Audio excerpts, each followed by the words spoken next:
Bendiciones, hermanos. Bueno, ya tenemos hoy la oportunidad de estar una vez más con ustedes. Ya en una ocasión habíamos tenido esa oportunidad, esa bendición de estar con ustedes. Y bueno, hoy Dios nos da de nuevo esa oportunidad, así es de que le damos gracias primeramente a nuestro Padre Celestial que nos permite estar aquí con ustedes.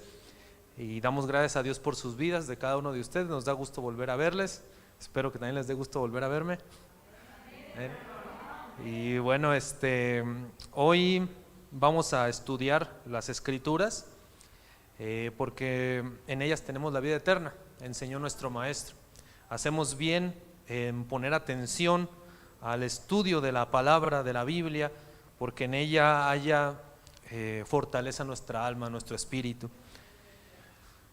Y bien,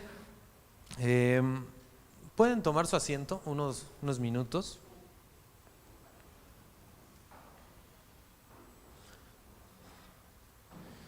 Y bien, como ya lo dijo mi hermano, el pastor Francisco, pues también hoy nos acompaña mi mamá. Mi mamá no conocía aquí la bella ciudad de Querétaro. ¿Qué? Y bueno, también damos gracias a Dios por esa oportunidad. Y vamos hoy entonces a aprovechar el tiempo, amén, estudiando la palabra de Dios. Antes de ir a una escritura, quisiera dar una introducción. Estaba pensando mucho sobre qué tema compartir. Siempre pues hay una serie de sentires, de inquietudes que Dios pone en nuestro corazón y a veces resulta pues un tanto difícil escogerlo, porque todo lo que Dios dice en su palabra es importante. Todo, absolutamente todo, hasta las cosas más mínimas que aparentemente para nosotros son mínimas, entre comillas, resultan muy edificantes, resultan muy importantes. Pero quise hoy, con ayuda del Señor, compartir un tema que en lo personal llena mucho mi espíritu, mi ser. Todavía ayer en la noche que lo repasaba de nuevo, que le daba la última repasada, son de esos temas, o al menos en lo personal, que reconfortan tu ser, tu espíritu, que te animan a seguir estudiando las Escrituras, y por ende les voy a compartir también este tema que esperemos que les sea de bendición. La Escritura dentro del pueblo de Israel se estudia en diferentes niveles de interpretación, cada uno más profundo.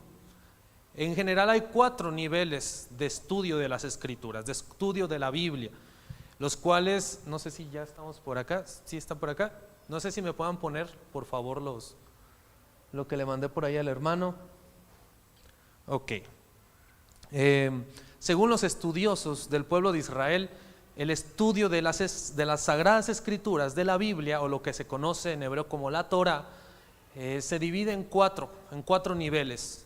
El primer nivel es el nivel Pesat, Pesat, que significa un nivel literal, como podemos ver aquí. ¿Qué quiere decir esto?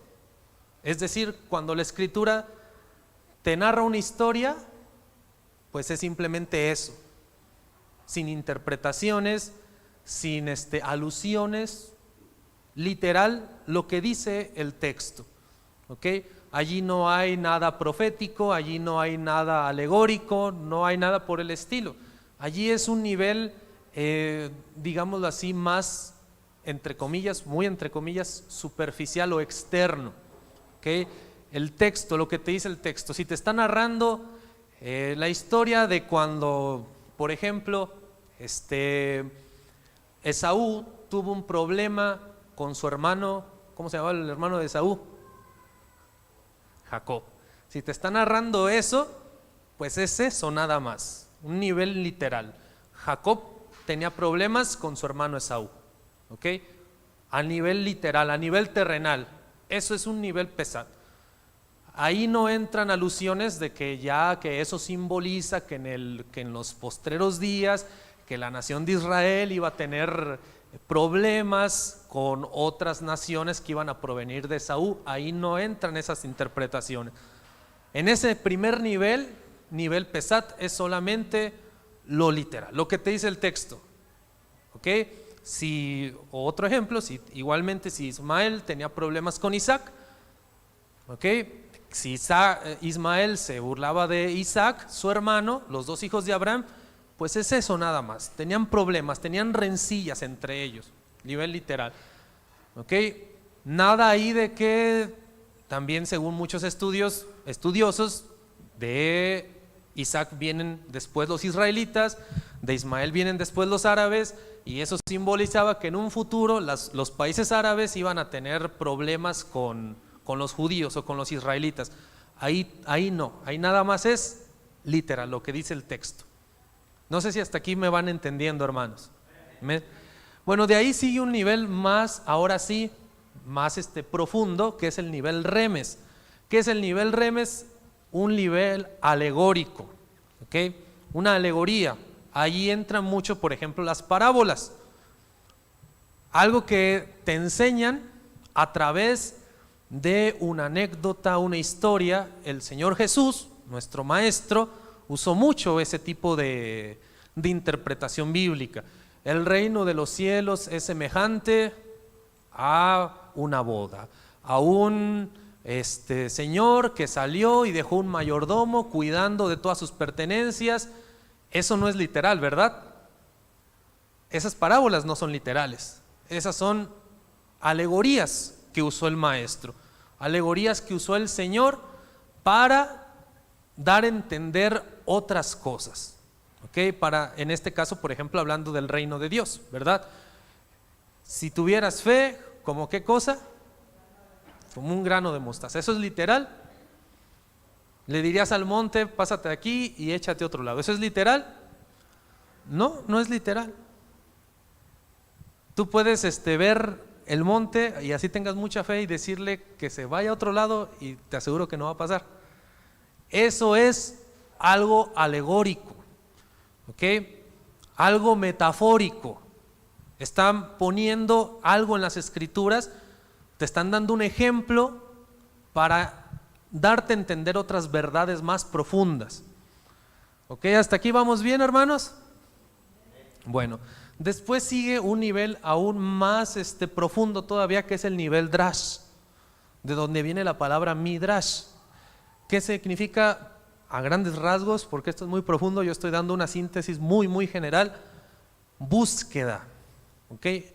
Búsqueda, y también pudiéramos agregar ahí búsqueda y conexión. Allí en ese nivel ya, ahora sí, cuando tú estudias las escrituras, tú ves, por ejemplo, que sale una palabra en la escritura, pero después los profetas vuelven a mencionar esa palabra en las escrituras, y después el Mesías vuelve a mencionar esa palabra en las escrituras, y ahí se hace una conexión por medio de esa búsqueda. Les voy a poner un ejemplo básico. Cuando en el libro de Génesis habla en el capítulo 1, cuando dice: y dijo Dios, sea qué cosa, sea la luz, y fue la luz. Esa luz no puede entenderse como una luz convencional o física que nosotros conocemos.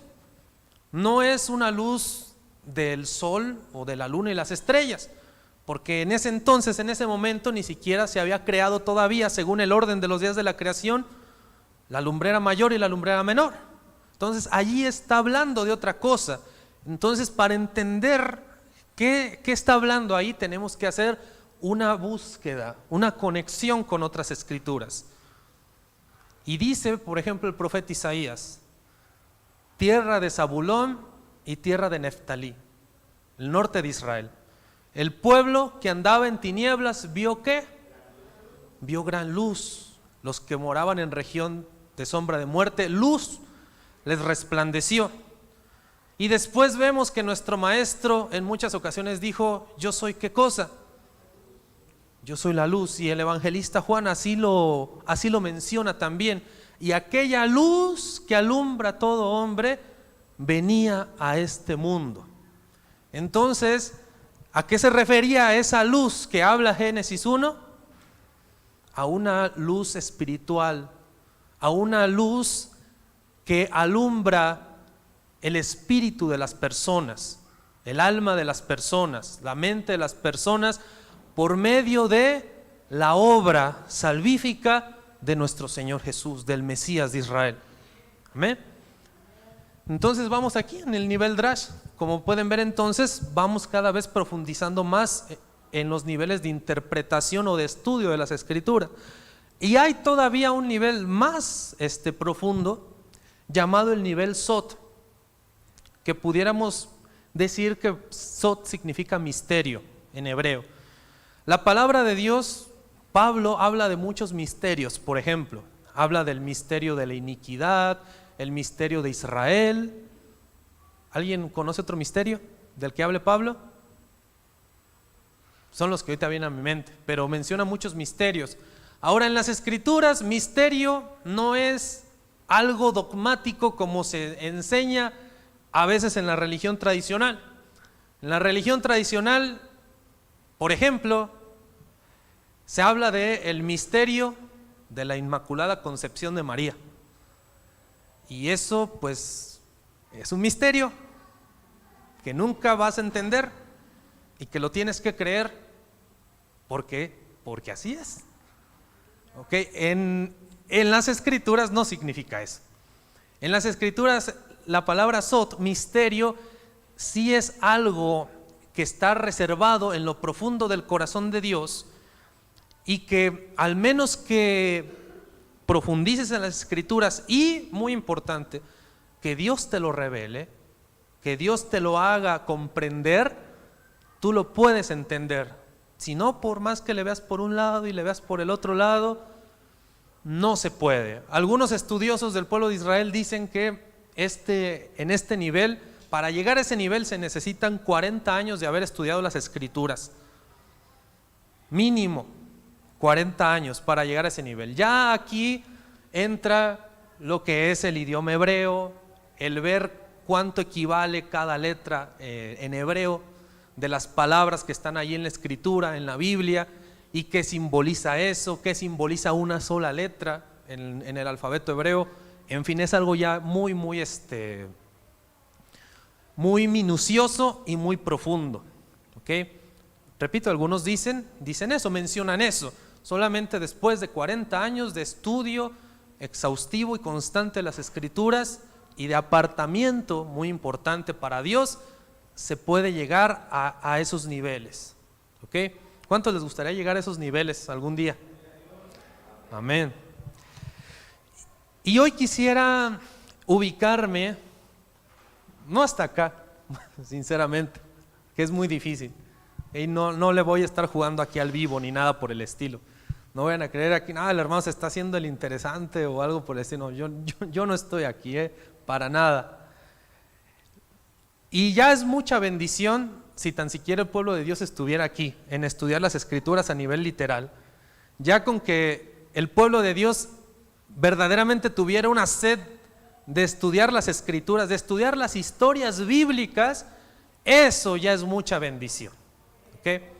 Yo les estoy mencionando nada más esto para que vean el mar de riqueza que hay en las Escrituras.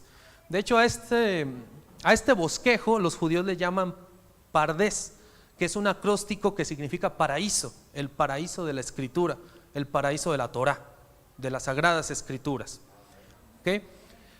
Y bien, hoy quisiera ubicarme un poquito, adentrarme un poquito aquí, en Drash, en búsqueda de hacer alusiones en la Escritura. Y vamos a encontrar una riqueza maravillosa, que es lo que les comentaba, que cuando todavía repasaba este pequeño estudio ayer, animaba mi alma, mi corazón, mi espíritu.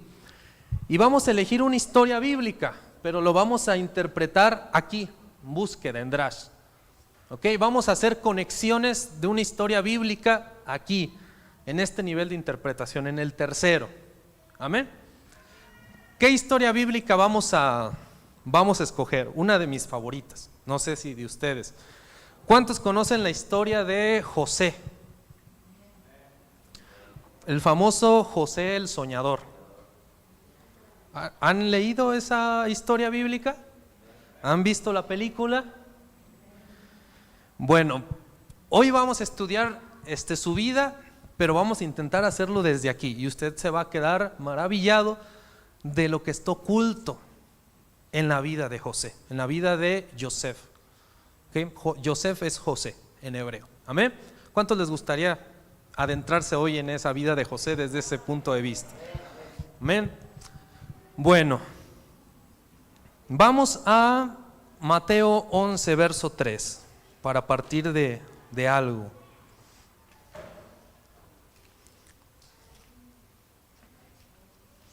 Mateo capítulo 11.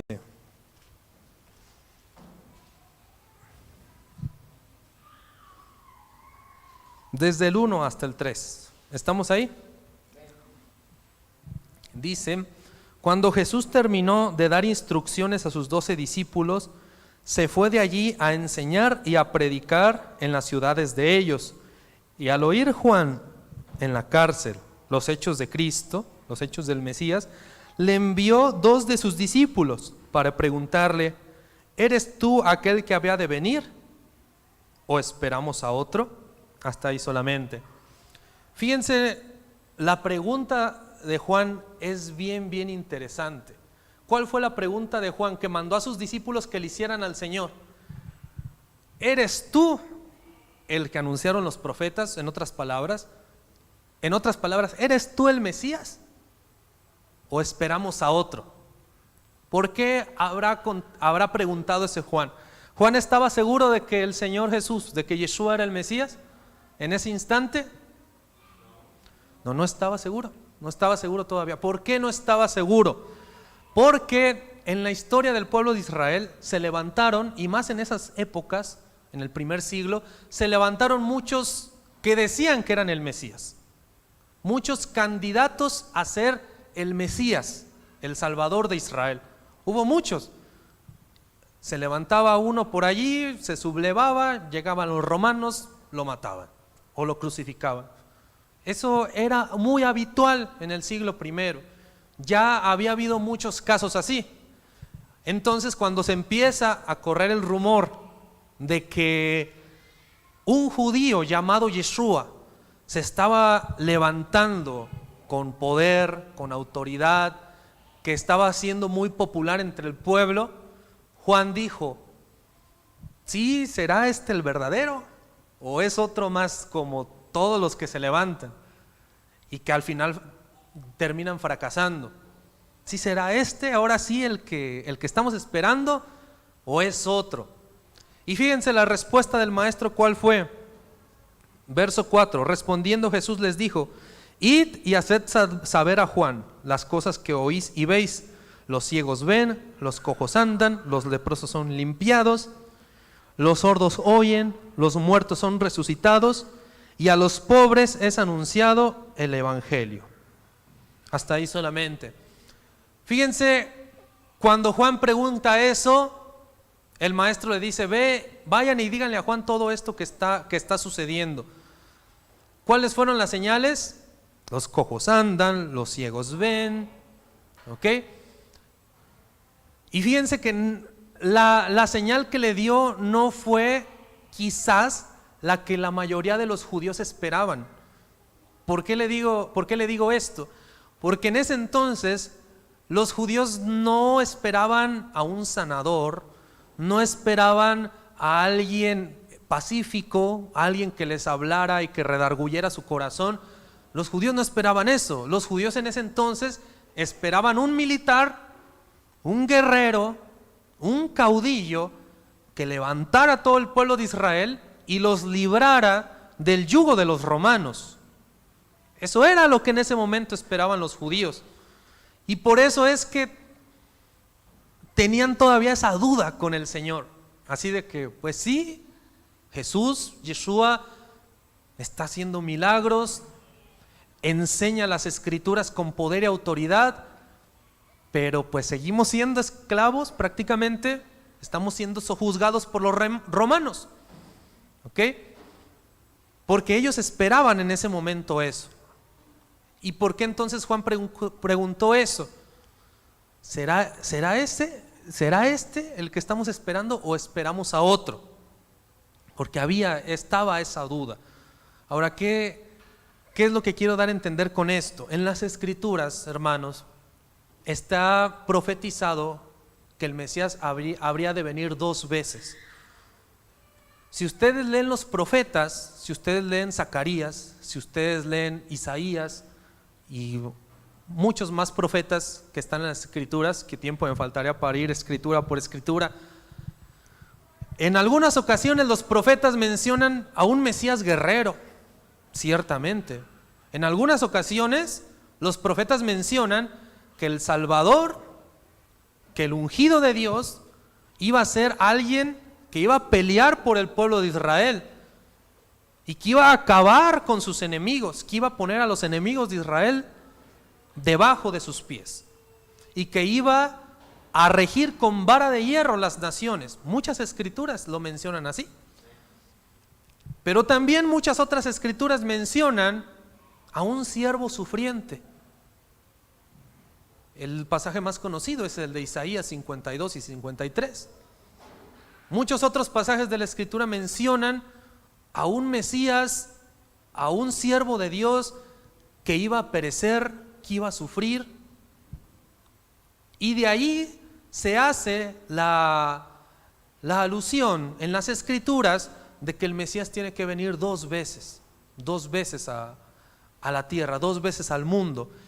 Y precisamente muchos personajes, si nosotros nos damos cuenta de las Escrituras, vinieron 2 veces al pueblo de Israel.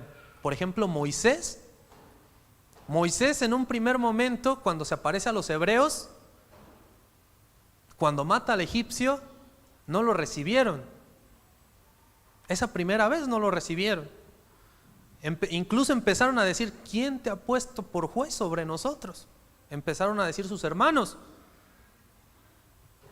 Moisés se retira y hasta después que regresa otra vez es que ya le empiezan a hacer caso los hebreos. Amén. Y hay muchas alusiones así en las Escrituras de que el Mesías tendría que venir 2 veces por ese doble rol del que habla la Escritura. Una como guerrero, pero otra como siervo sufriente. Dentro del pueblo de Israel, al Mesías guerrero, al Mesías rey, al Mesías combatiente, se le conoce como el Mashiach ben David. ¿Qué quiere decir eso? El Mesías hijo de David. Y al siervo sufriente, aquel siervo de Dios que iba a perecer, se le conoce como Mashiach ben Yosef, el Mesías hijo de José, en alusión a José el soñador. Mashiach ben David, el guerrero, el rey victorioso, invencible. Mashiach ben David, Mesías hijo de David, el descendiente de David. David era un guerrero, ¿verdad? Un guerrero que combatía, con quien más Israel tuvo victoria sobre sus enemigos. Y al siervo sufriente, Mashiach ben Yosef, el Mesías hijo de José. ¿Por qué? Porque José, por eso les pregunté si han leído o les gusta la historia de José. La historia de José, la mayoría de la historia de José fue una vida de mucho sufrimiento. ¿Cuántos han visto eso en la historia de José? Una vida de mucho sufrimiento. Es vendido por sus hermanos a la edad de 17 años. Se lo llevan los ismaelitas. Después de los ismaelitas con los egipcios, está en la cárcel. Una serie de desfortunios en su vida, muchos años de su vida, aunque después sabemos que Dios lo exaltó. Amén. Pero está ese doble rol del Mesías. No que haya 2 Mesías, sino que hay un solo Mesías con 2 roles diferentes. ¿Estamos entendiendo? Ahora, ¿cuál Mesías creen ustedes, que ya lo mencionamos, que el pueblo de Israel esperaba en tiempos de Jesús? ¿El Mesías Mashiach ben Yosef, el Mesías hijo de José, o el Mashiach ben David, el Mesías hijo de David? ¿Cuál creen que esperaban los judíos en el primer siglo? El hijo de David. Incluso, ¿cómo le gritaban al Señor cuando entró a Jerusalén?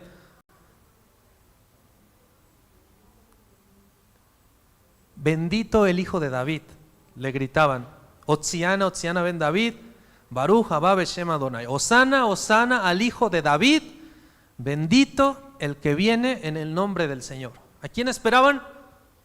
Al hijo de David, al guerrero, al invencible, al poderoso, al caudillo militar que iba a acabar con el yugo romano.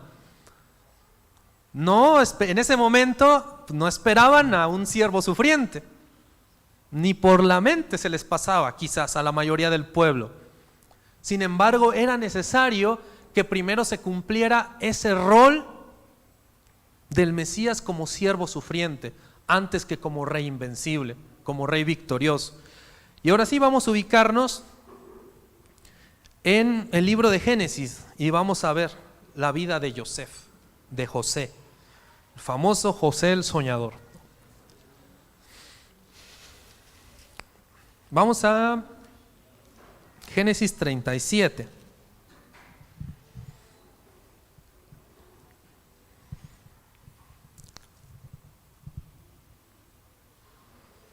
Vamos a estar leyendo muchos pasajes de la vida de José, pero vamos a intentar hacer en ese nivel drash esa conexión y esa búsqueda con otras escrituras para entender que dentro de la vida de José está escondida el rol profético que realizó nuestro Santo Maestro. Génesis 37, desde el verso 1, vamos a leer varios versos. Génesis 37, verso 1. Habitó Jacob en la tierra donde había morado su padre, en la tierra de Canaán. Esta es la historia de la familia de Jacob. José, siendo de edad de 17 años, apacentaba las ovejas con sus hermanos, y el joven estaba con los hijos de Bila y con los hijos de Silpa, mujeres de su padre, e informaba José a su padre la mala fama de ellos. Y amaba Israel a José más que a todos sus hijos, porque lo había tenido en su vejez y le hizo una túnica de diversos colores.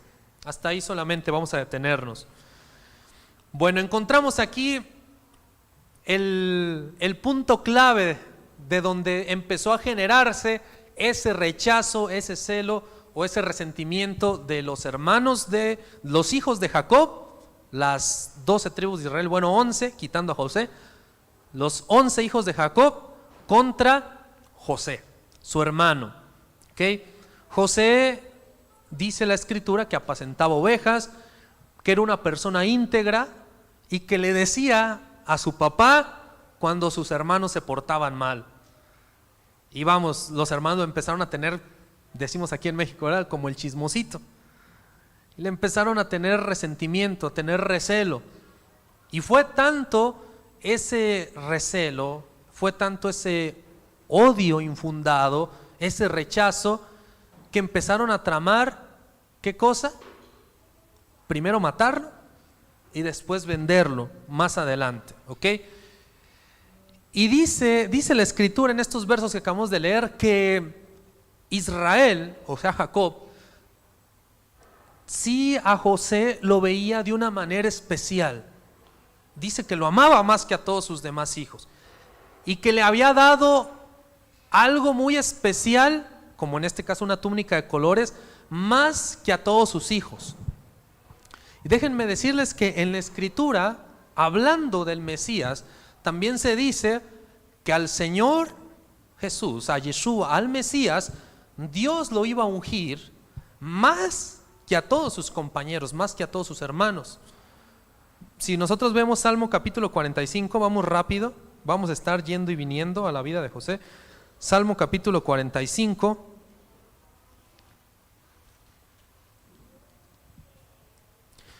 Este Salmo capítulo 45, todos concuerdan que es un salmo mesiánico, está hablando acerca del que había de venir, del Mesías, y dice en el verso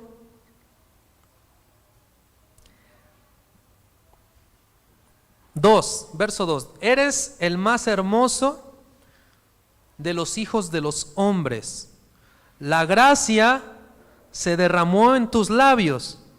Por tanto, Dios te ha bendecido para siempre. Y vamos al verso 7 ahora. Has amado la justicia y aborrecido la maldad. ¿Sí vieron también que los versos que acabamos de leer de José, él tenía la misma actitud? Él aborrecía la actitud de sus hermanos que se portaban mal. Él reprendía esa actitud y se la decía a su padre: ¿sabes qué? Mis hermanos se están comportando mal. Aborrecía también la maldad, aborrecía la hipocresía. Dice: has amado la justicia y aborrecido la maldad.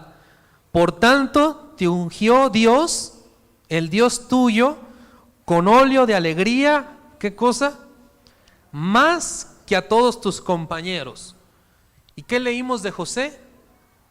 Lo mismo.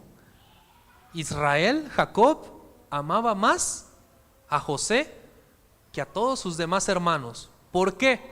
No nada más simplemente porque era el preferido, porque era el pequeño, no nada más por eso, sino porque José tenía una actitud justa, recta, que aborrecía igualmente la maldad, aborrecía que sus hermanos se portaran mal, y por eso le daba ese informe a su padre de sus hermanos, no porque anduviera de chismoso, sino porque sabía que eso a Dios no le agradaba. ¿Cuántos estamos entendiendo? Ahora vamos a regresar otra vez a Génesis capítulo 37. Génesis 37, regresamos. Vamos a ir al verso 5. Y aquí es donde empiezan los sueños de José, que fue donde, si de por sí ya por la túnica de colores sus hermanos no les pareció mucho, pues ahora con los sueños que tuvo, más lo aborrecieron todavía. Verso 5. Y soñó José un sueño y lo contó a sus hermanos, y ellos llegaron a aborrecerle más todavía. Y él les dijo: oíd ahora este sueño que he soñado. He aquí que atábamos manojos en medio del campo, y he aquí que mi manojo se levantaba y estaba derecho, y que vuestros manojos estaban alrededor y se inclinaban al mío. Verso 8. Respondieron sus hermanos: ¿reinarás tú sobre nosotros o nos señorearás sobre nosotros? Y le aborrecieron aún más a causa de sus sueños y sus palabras. Soñó aún otro sueño y lo contó a sus hermanos, diciendo: he aquí que he soñado otro sueño. He aquí que el sol y la luna y ¿cuántas estrellas? 11 estrellas se inclinaban a mí. Y lo contó a su padre y a sus hermanos, y su padre le respondió y le dijo: ¿qué sueño es este que soñaste? ¿Acaso vendremos yo y tu madre y tus hermanos a postrarnos en tierra ante ti? Hasta ahí solamente. Dos sueños que tuvo José. El primero, los manojos que se inclinaban ante él. Y el segundo, el sol, la luna y 11 estrellas que se inclinaban ante él también. Y allí incluso hasta su padre se preguntó: ¿qué quiere decir esto? ¿Que yo, el sol, es un lenguaje alegórico?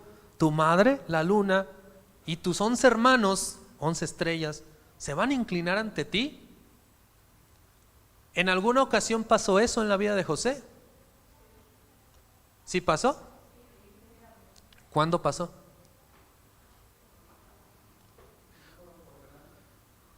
Cuando ahorita lo vamos a ver, sí, cuando al último van y él ya siendo gobernador de Egipto, sus hermanos lo ven como un gobernador y se inclinaron ante él.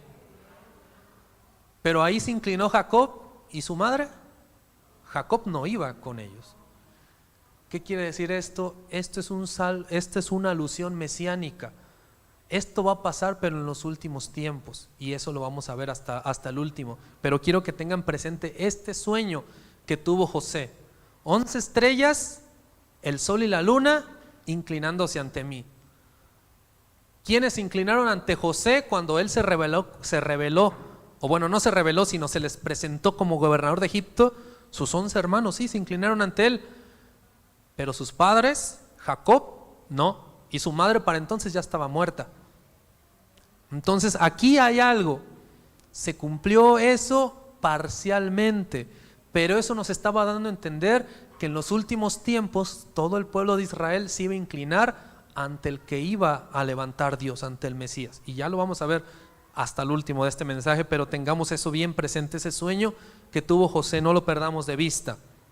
Ahora, cuando pasa eso, pues bueno, Israel, Jacob se queda pues algo desconcertado y lo manda con sus hermanos. Ve con tus hermanos, ayúdales allá a las labores del campo o algo. ¿Y qué pasó después? Vamos al verso 16. José respondió, estaba buscando a sus hermanos, ¿verdad? José respondió: busco a mis hermanos, te ruego que me muestres dónde están apacentando. Aquel hombre respondió: ya se han ido de aquí, y yo les oí decir: vamos a Dotán. Entonces José fue tras de sus hermanos y los halló en Dotán. Hasta ahí solamente. Quiero que vean la actitud de José. A José los rechazaban, lo esquinaban, le tenían envidia, y él los seguía buscando a sus hermanos. Él seguía buscando a sus hermanos para ayudarles. Y fíjense ustedes que hay una escritura, y sinceramente ahorita no recuerdo puntualmente la escritura, a lo mejor alguno de ustedes lo sabe, pero hay una escritura hablando del Señor que dice que Él nos buscó a nosotros, no nosotros a Él. De hecho, nosotros nos le escondíamos quizás al Señor también, así como nosotros también lo rechazábamos, así como los hermanos de José a José. Y el Señor nos seguía buscando. Esa misma actitud tenía José con sus hermanos. A pesar de que lo rechazaban, de que lo odiaban, él lo seguía buscando. Amén. Y bueno, después ya llega donde están sus hermanos, lo encuentran, y sus hermanos tremendos, en vez de alegrarse, de agradecerle, traman matarlo. Vamos a ver el verso 20. Verso 20. Ahora pues venid y matémosle y echémosle en una cisterna, y diremos: alguna mala bestia lo devoró, y veremos qué será de sus sueños. Y vamos a el verso 23, más abajo. Sucedió pues que cuando llegó José a sus hermanos, ellos quitaron a José su túnica, la túnica de colores que tenía sobre sí. Entonces, cuando tramaron, vamos a detenernos ahí un poco, cuando tramaron matarlo, ¿qué fue lo primero que hicieron? Le quitaron la túnica. ¿Y ustedes recuerdan qué hicieron con el Señor? Vamos al Salmo capítulo 22, verso 18.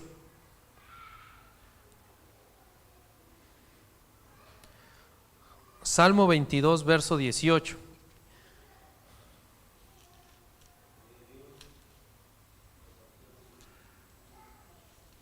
¿Estamos ahí? Dice: repartieron entre sí mis vestidos, y sobre mi ropa echaron suertes. Y eso también lo dicen los evangelistas. ¿Hablando de quién? Del Señor. Cuando iba a hacer su labor salvífica, su sacrificio, pues dice la palabra que lo despojaron de sus ropas, y sobre sus ropas, sobre su túnica, echaron suertes. Lo mismo que pasó con José. ¿Están viendo el paralelismo, hermanos? Vamos a continuar. Verso 24, regresamos a Génesis 37, verso 24. Y le tomaron y le echaron en la cisterna, pero la cisterna estaba vacía, no había en ella agua. Entonces lo echaron ¿a dónde? A una cisterna. Igualmente, al Señor cuando muere, lo llevan a una cueva, lo sepultaron en una cueva. Es decir, este verso está simbolizando que el Mesías también, después de que lo mataran, después de que lo despojaran de sus vestiduras, también lo iban a poner en una cueva, en un lugar allí, en algo oscuro, Aquí en este caso fue en una cisterna. Nuestro Señor fue en una cueva, ¿verdad? Pero fíjense ustedes que esta no fue la única vez que José estuvo en una cisterna. ¿Quién recuerda después también dónde estuvo en una cisterna? En Egipto también estuvo en una cisterna, también lo pusieron después. Aquí fueron sus hermanos, los 11 hermanos lo metieron en una cisterna. Y después cuando él estuvo en Egipto, también cuando pasó todo aquel caso con la esposa de Potifar, etcétera, también lo mandan a la cárcel, a una cisterna. ¿Qué quiere decir esto? Amados hermanos, déjenme decirles una verdad muy grande con esto. Al Señor Jesús, a Yeshua, lo mataron los judíos, sí, pero también lo mataron los gentiles. Siempre se ha dicho, fueron los judíos los que mataron a Jesús. Yo quiero decirles que sí, fueron los judíos y también los gentiles. En otras palabras, el Señor fue llevado a esa tumba no solamente por los judíos, también por los gentiles.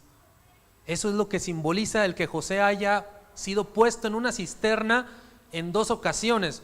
Una por sus 11 hermanos israelitas, pero la otra ya no fue por sus 11 hermanos israelitas. ¿Por quiénes fueron? Por los egipcios, ya no israelitas.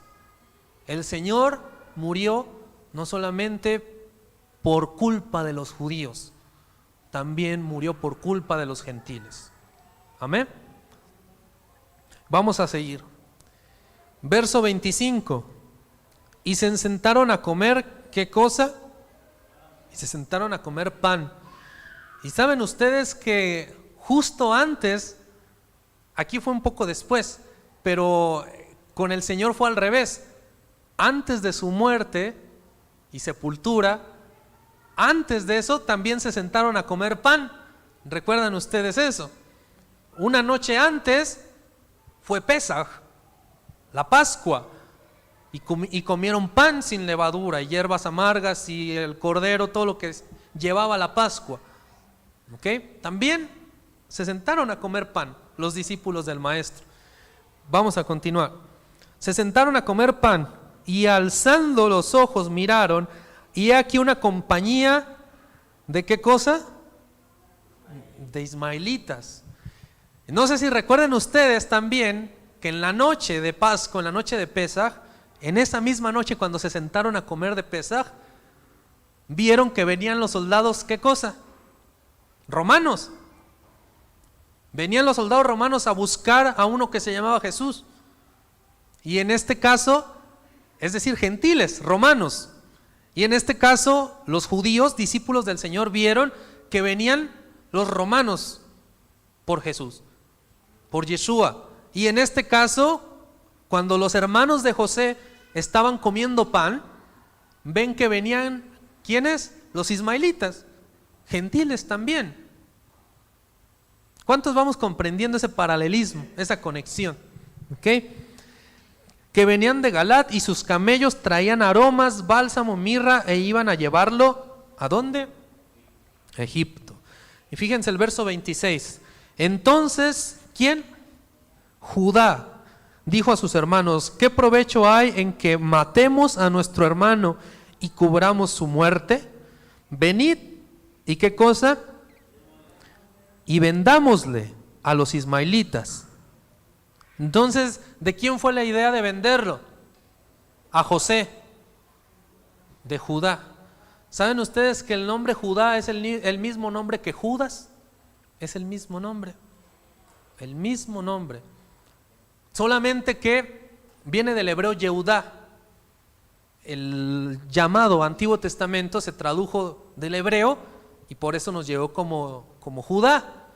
Y el Nuevo Testamento, llamado así popularmente Nuevo Testamento, lo tradujeron del griego y nos llegó como Judas. Pero en los escritos originales es el mismo nombre. Vamos, Judas,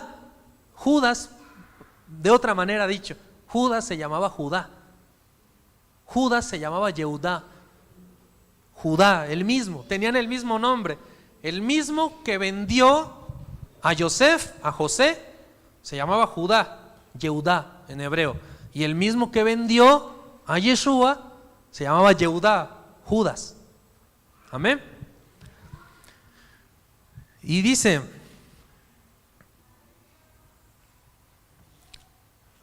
verso 28, cuando pasaban los madianitas, mercaderes, sacaron ellos a José de la cisterna.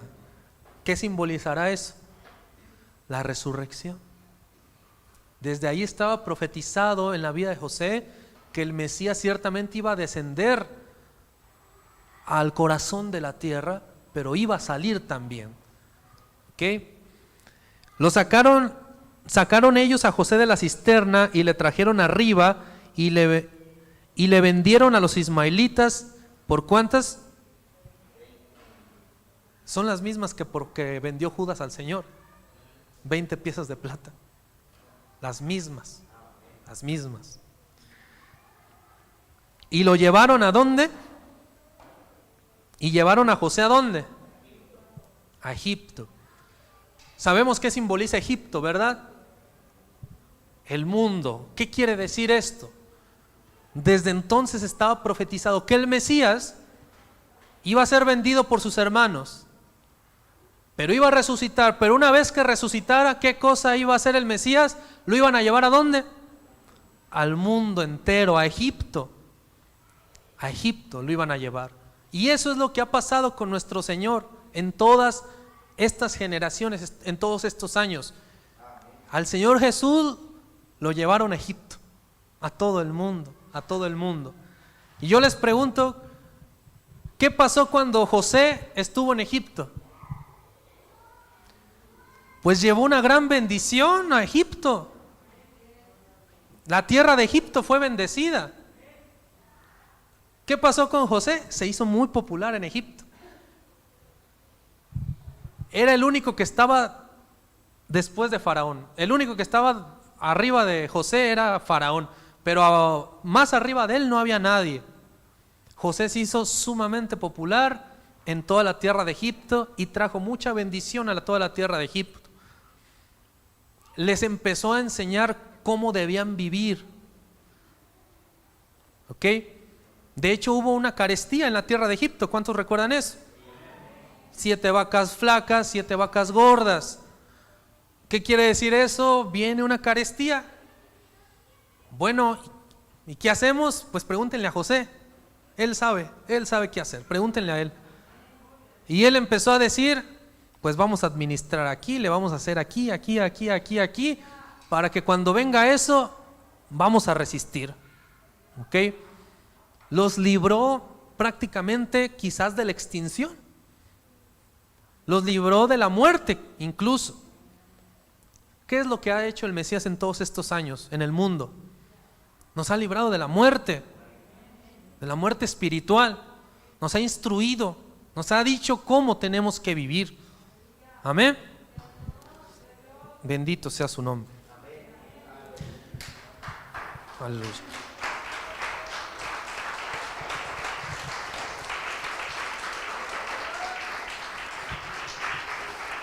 Entonces, de allí estamos aprendiendo, Joseph fue llevado a la tierra de Egipto. Amén. Lo llevaron allá. Y vamos ahora a saltarnos al capítulo 39. ¿Ok? Ahora ya José ya está ¿dónde? En Egipto. Capítulo 39.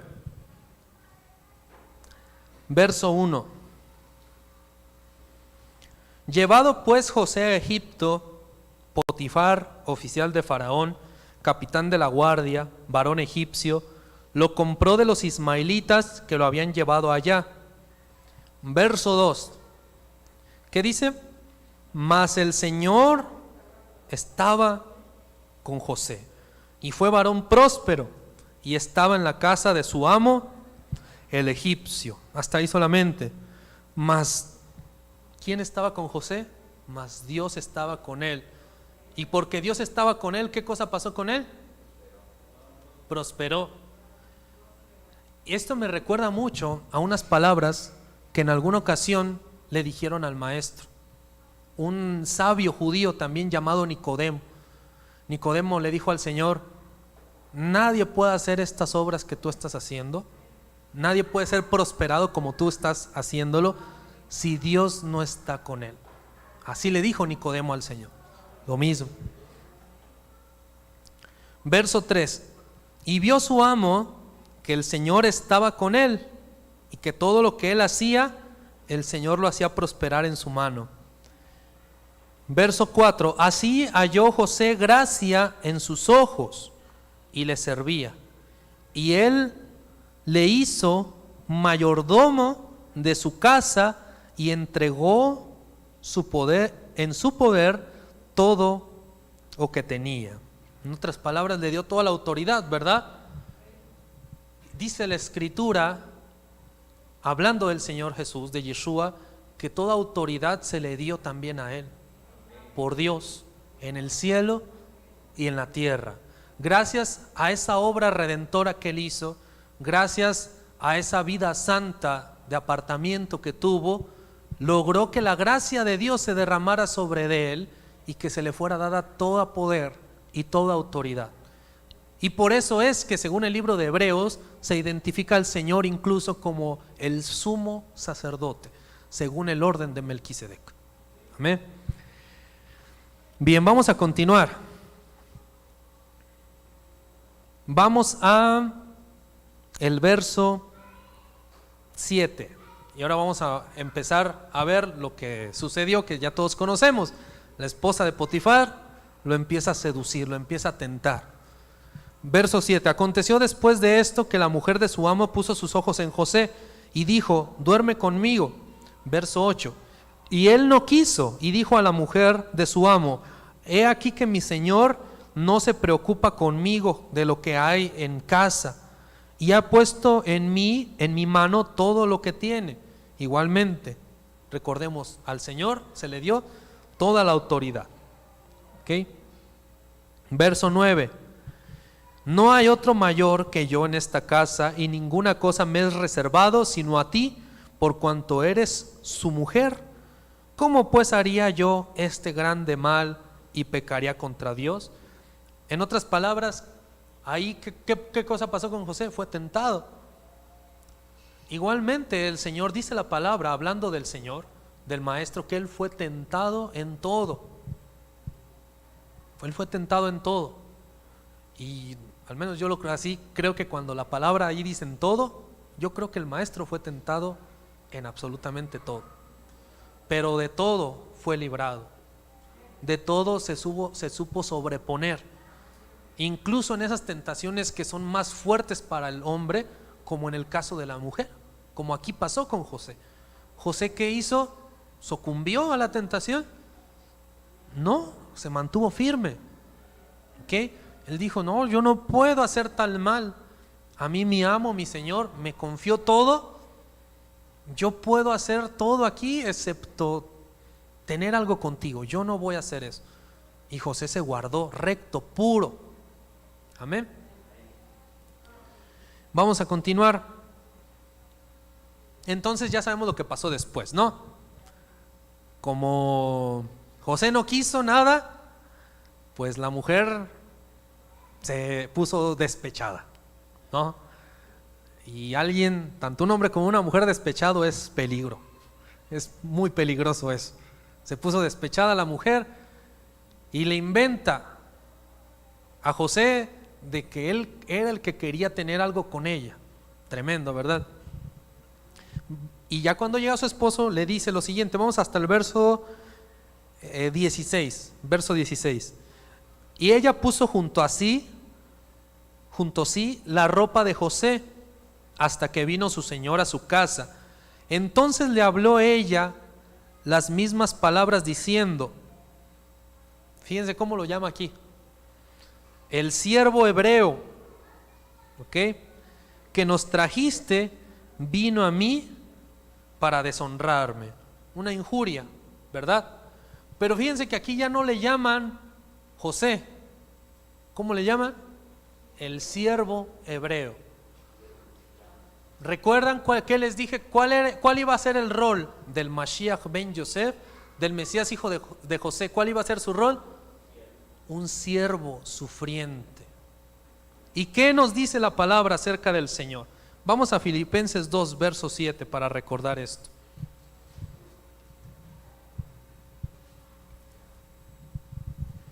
Filipenses capítulo 2, verso 7.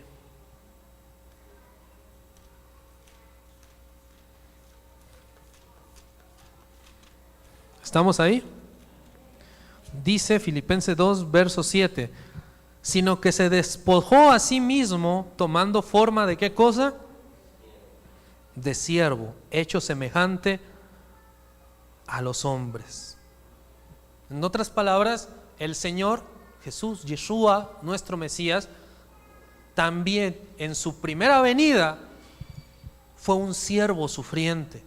Tomó el rol de siervo sufriente, del Mesías hijo de José, del Mashiach ben Yosef, del Mesías que iba a padecer, que iba a sufrir mucho y cuya vida se venía reflejando como sombra en la vida de José el soñador. Ahora sí regresamos a Génesis 39, donde estamos.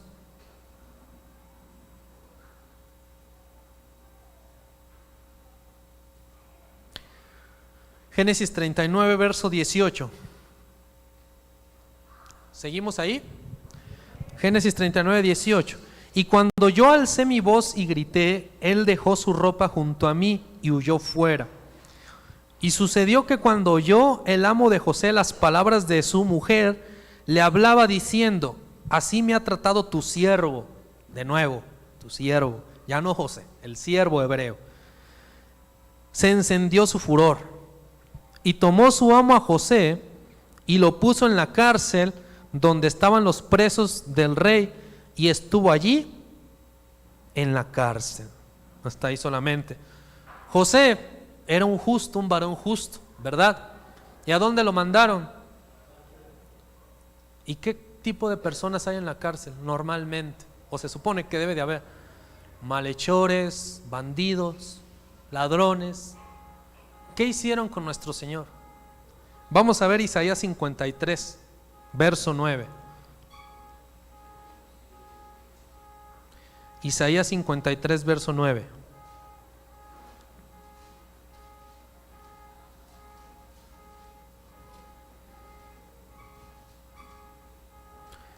¿Estamos ahí?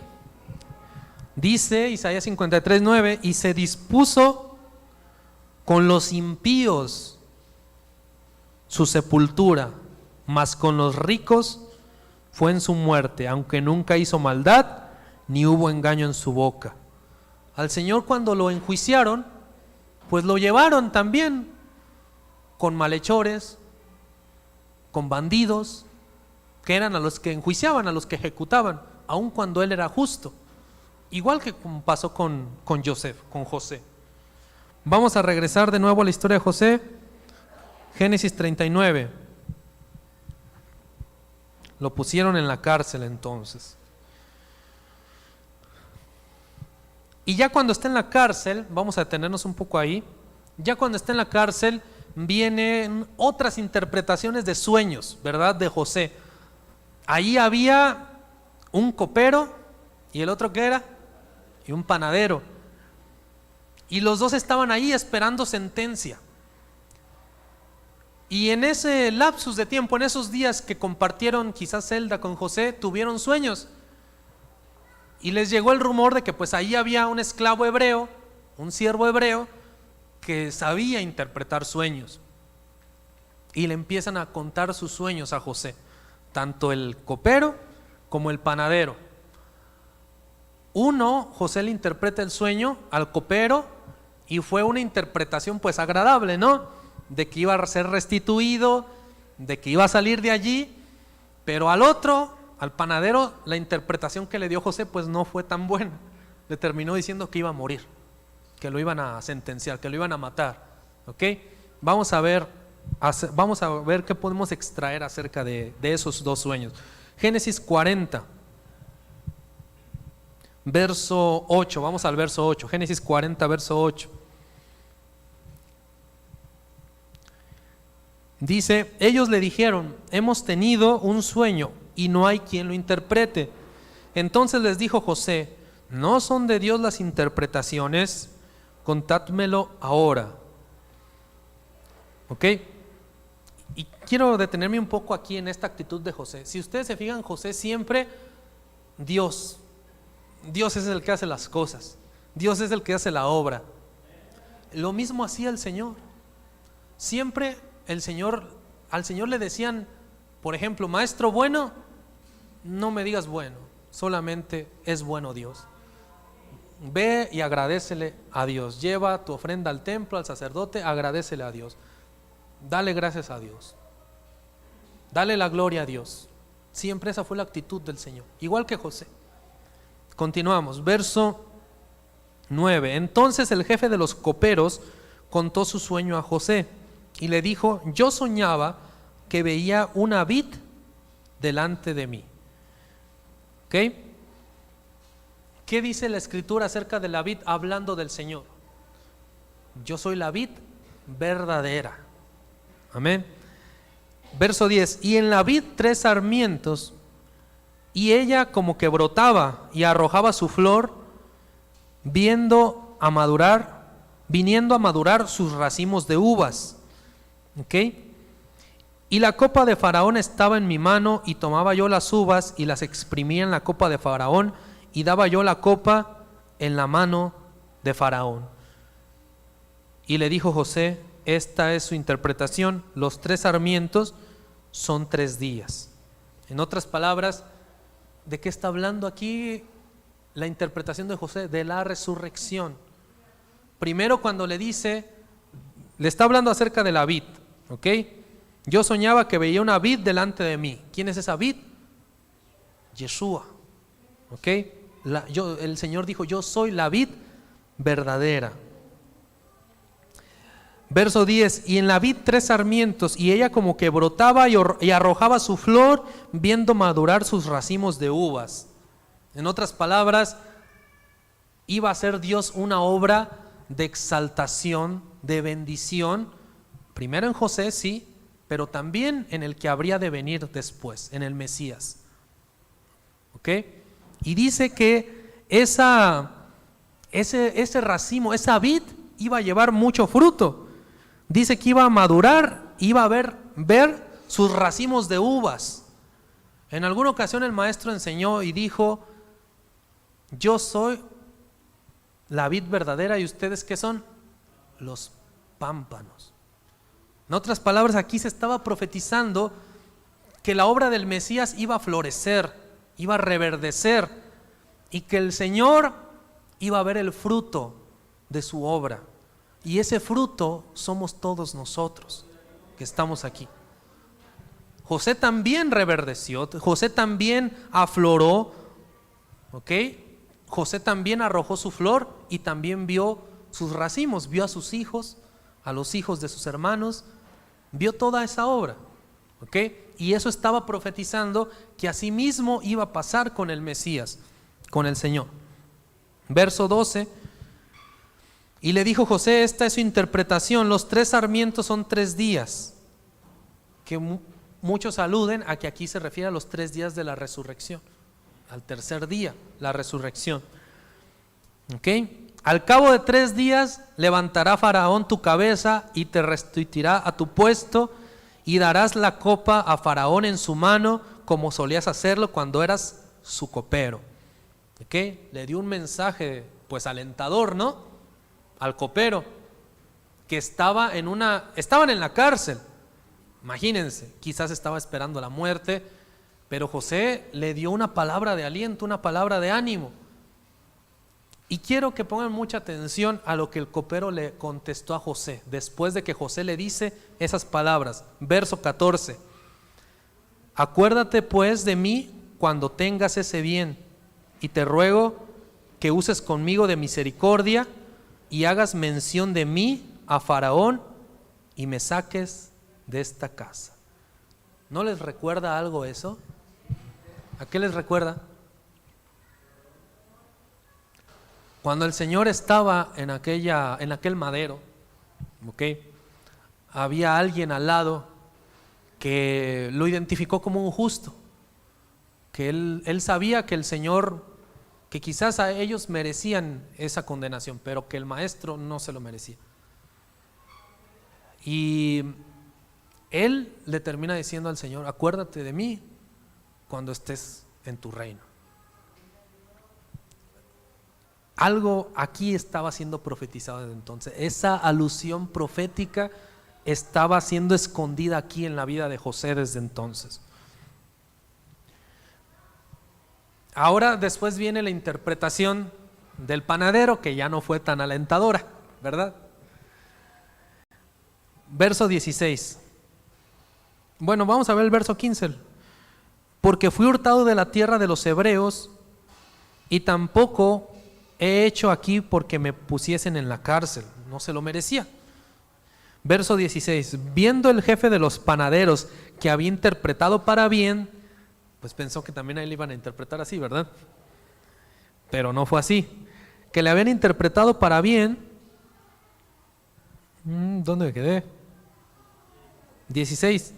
Perdón, sí. Dijo a José: también yo soñé que veía 3 canastillos blancos sobre mi cabeza, y el canastillo más alto había de toda clase de manjares, de pastelería para Faraón, y las aves las comían del canastillo de sobre mi cabeza.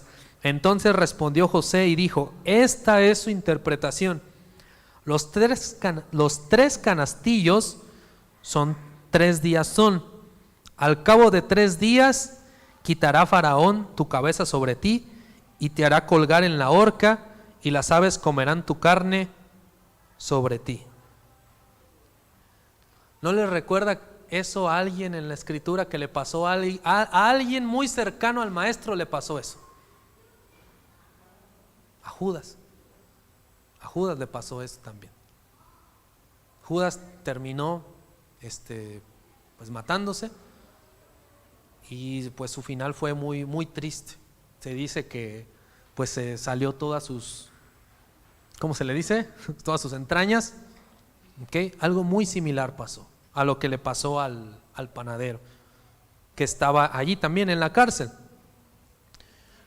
Bueno, vamos a continuar. Vamos ahora al capítulo 41, verso 37. Ya sabemos después el desenlace. ¿José se quedó en la cárcel? No. José después fue restituido, fue sacado y fue exaltado y llevado a la cima del gobierno de los egipcios. José empezó a ser muy conocido, muy querido por los egipcios. No se quedó allí. Después de salir de allí, empieza a ser muy conocido, muy querido por los egipcios, muy influyente en Egipto. ¿Ok?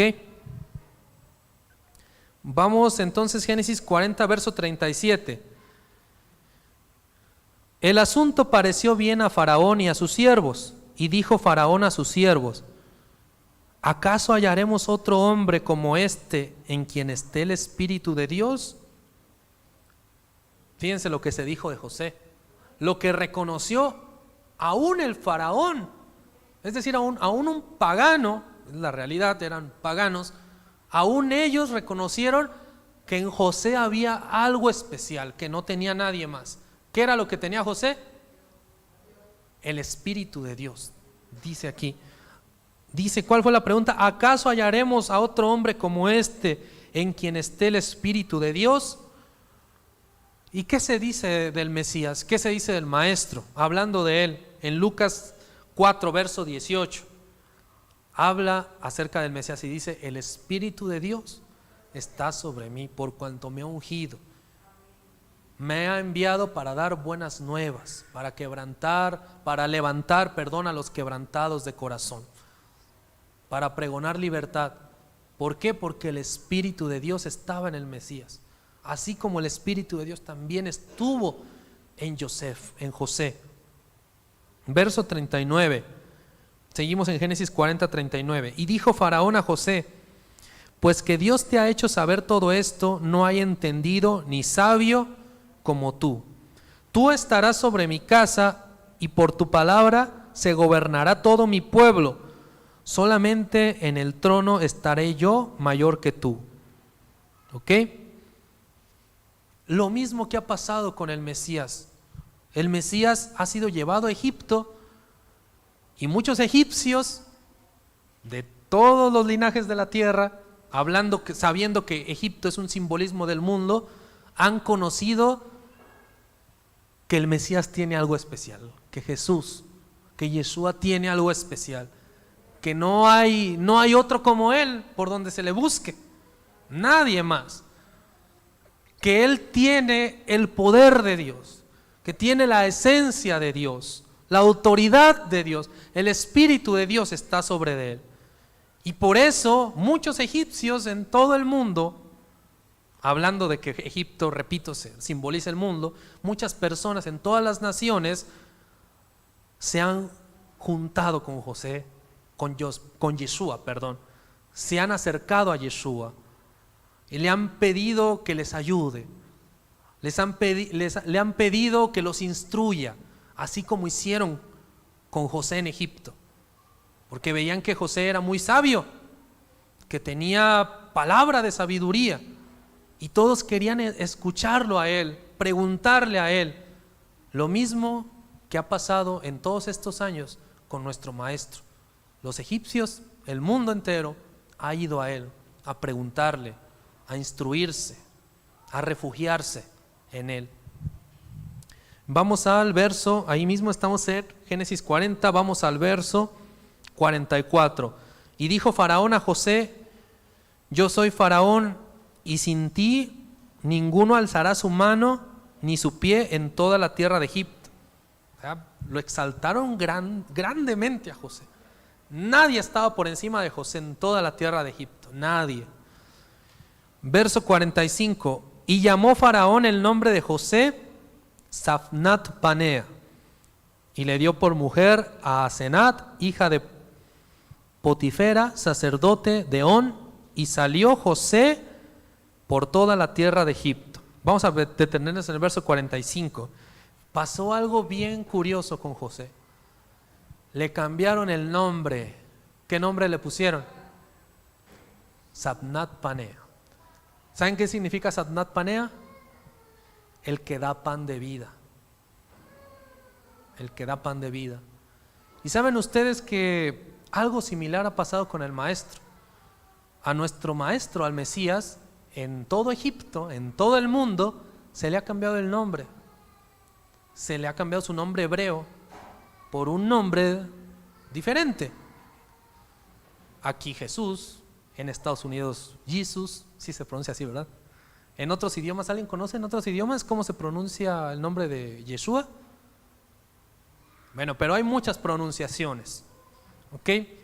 Se le ha cambiado, es su nombre hebreo por otros nombres en el mundo, pero al final de cuentas, con el nombre que lo hayamos conocido, ha sido de bendición. Safnat Panea, el que da pan de vida, significaba ese nombre egipcio que le pusieron a José. ¿Y cuántos de ustedes saben que el maestro, hablando de sí mismo, dijo: yo soy el pan de vida? ¿Qué es ese pan de vida? Bendito sea su nombre. Aleluya. ¿Qué es ese pan de vida? Su palabra, su enseñanza, su interpretación de las Escrituras. Eso es pan de vida para nuestra alma, para nuestra vida. Ese pan de vida que nos ha dado el Maestro nos ha ayudado a no perecer de hambre espiritual, a tener provisión en momentos difíciles de nuestras vidas. Así como José ayudó a los egipcios para que también tuvieran provisión en momentos difíciles, les ayudó a administrar el pan, Safnat Panea, el que da pan de vida, a administrar sus granos. Verso 46. Era José de edad ¿de cuántos años? Qué paradójico, ¿verdad? ¿Cuántos años tenía nuestro maestro cuando hizo su obra redentora? Aproximadamente 30 también. Era José de edad de 30 años cuando fue presentado delante de Faraón, rey de Egipto, Y salió José delante de Faraón y recorrió toda la tierra de Egipto. Lo mismo que ha pasado con el Mesías. El Mesías ha recorrido toda la tierra de Egipto en estos últimos años. Ha recorrido todo el mundo. Su nombre se ha hecho famoso en todas las naciones y ha traído gran bendición a todas las almas de los egipcios, a todas las almas de los gentiles en el mundo. Amén.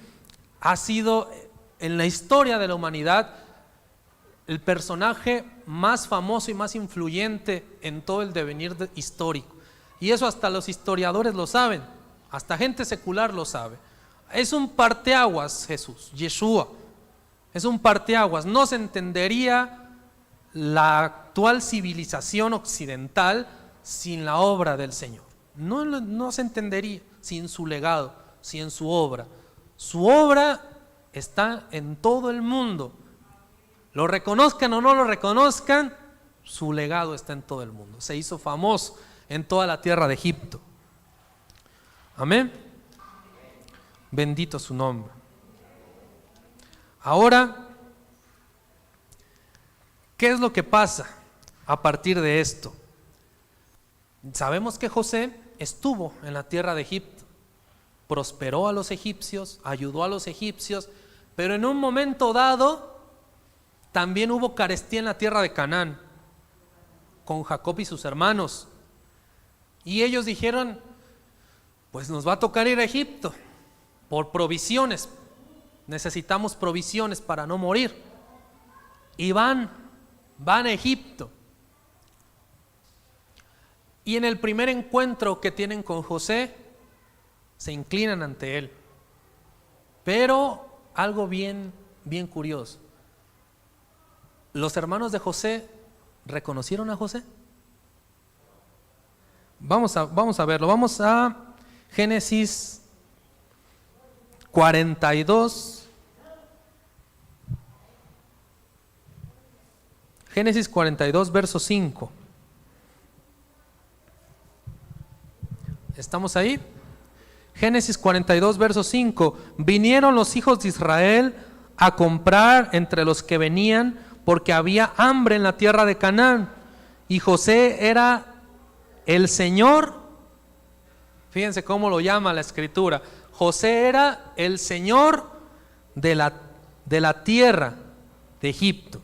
Amén. El Señor de la tierra, incluso aquí no dice Egipto, habla en general. Era el Señor de la tierra, verso 6. José era el Señor de la tierra. Ahí ya José poseía un poder, una autoridad sobresaliente en todo Egipto. José era el Señor de la tierra, quien le vendía a todo el pueblo de la tierra. Y llegaron los hermanos de José, ¿y qué pasó? Y se inclinaron a él rostro a tierra. ¿Recuerdan el sueño que había tenido José, no? Las 11 estrellas, el sol y la luna. ¿Qué simbolizaba eso? Y lo dice la escritura, lo leímos. Le dijo Jacob, ¿acaso yo, tu padre, tu madre y tus hermanos vamos a venir a inclinarnos ante ti? Aquí entonces, ¿quiénes se inclinaron ante José? Sus hermanos, nada más sus hermanos, no su padre ni su madre. ¿Qué quiere decir esto? Que ese sueño que tuvo José se va a cumplir completamente en los últimos tiempos, en la figura del Mesías.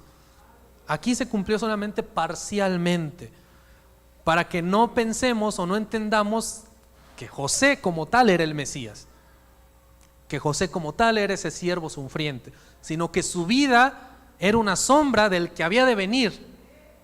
Amén. Verso 7. Y José, cuando vio a sus hermanos, los conoció. Él sí los reconoció.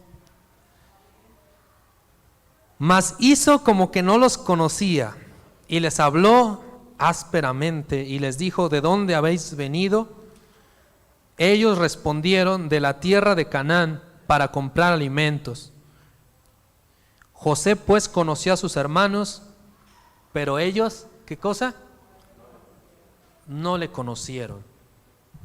Amados hermanos, nosotros sabemos que hasta el día de hoy los judíos no aceptan a su hermano no aceptan a Yeshua, no aceptan a Jesús. Amén. No lo conocen. Incluso la Escritura dice: a los suyos vino y los suyos no le conocieron. Alguna versión más puntual dice: a los de su propio oficio vino y ellos no le reconocieron. No estoy generalizando, porque la realidad es de que cuando vino el Señor Jesús, muchos judíos sí creyeron en Él. De hecho, todos los que creyeron en Él eran judíos. Todos los que dice el libro de Hechos que creían en Jesús, en Yeshua, eran judíos. Todos los apóstoles eran judíos. Los discursos que dio Pedro, todos eran judíos. ¿Ok? Pero ciertamente, como nación en general, y sobre todo los maestros de la ley de aquel entonces, fueron los que no reconocieron a Jesús. Es decir, sus propios hermanos de oficio. Es decir, los maestros de las Escrituras, de la Torá, de la ley, no lo conocieron, no lo reconocieron. Igualmente, aquí vemos cómo a José sus propios hermanos no lo reconocen, pero ellos sí. Él sí, a sus hermanos sí los conoció, pero sus hermanos a él no. Ahora, ¿por qué creen que no lo conocieron? Y esto nos tiene que hablar algo muy importante hoy en día, que tenemos que entenderlo y comprender muchas cosas que hoy en día están pasando. ¿Por qué no lo conocieron sus hermanos a José? Punto número 1, ya no se llamaba José, se llamaba Satnat Panea. ¿Qué más? ¿Ustedes creen que estaba vestido como hebreo? Era gobernador de Egipto. ¿Cómo estaba José? Tenía vestiduras egipcias, de un gobernante egipcio. No sé, quizás hasta tenía lo que se hacían acá los egipcios, no sé, algo por el estilo. Quizás esta cosa que se ponen acá en la cabeza, que se ponían los faraones de Egipto. No sé, el punto está de que estaba ataviado de ropas egipcias y con otro nombre egipcio. Sus hermanos, claro que no lo iban a reconocer, porque estaba como un egipcio, pero él sí los reconoció. ¿Ok? En ese primer momento ellos no lo reconocieron, pero fíjense que después tienen otro encuentro con José, y ahí es donde él mismo, no sé, yo me imagino que se quita sus vestiduras, su corona de gobernante egipcio, lo que sea, y ya les dice, no les dijo yo soy Satnat Panea, les dijo yo soy Yosef, su hermano. Vamos a verlo. Génesis 45, verso 1. Génesis 45, verso 1. Dice: no podía ya José contenerse delante de todos los que estaban al lado suyo. O sea, José no estaba a gusto. O sea, él quería que sus hermanos lo reconocieran. Él en su corazón quería decirle a sus hermanos: yo soy su hermano José, véanme, soy yo. Dice: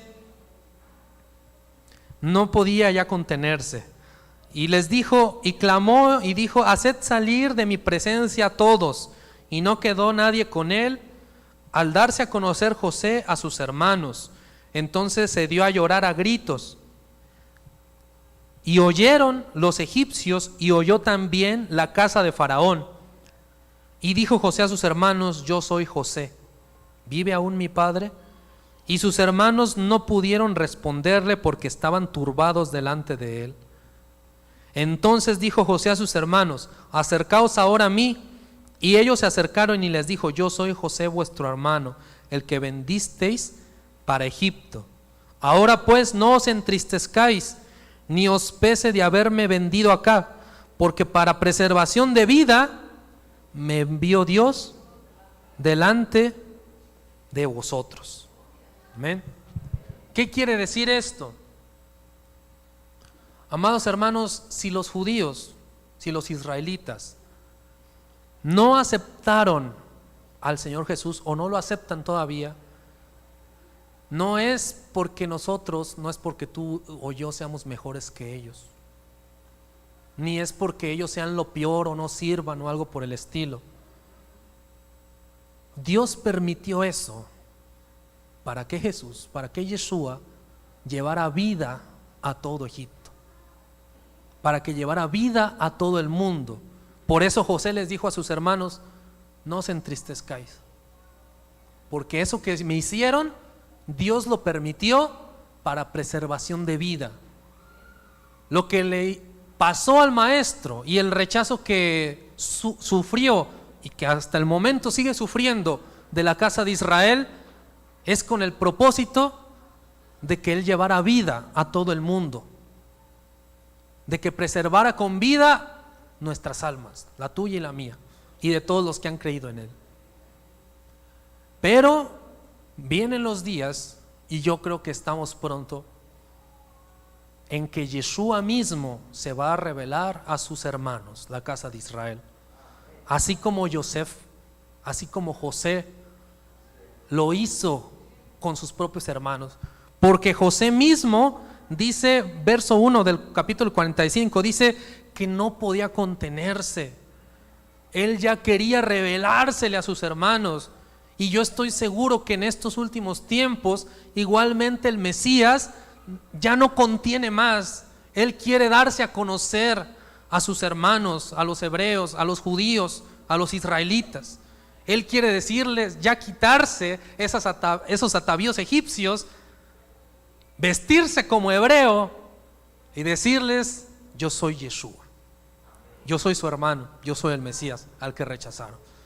Y es por eso, amado hermano, que en estos últimos tiempos vemos que Dios está permitiendo que la figura del Mesías se restablezca y se restaure.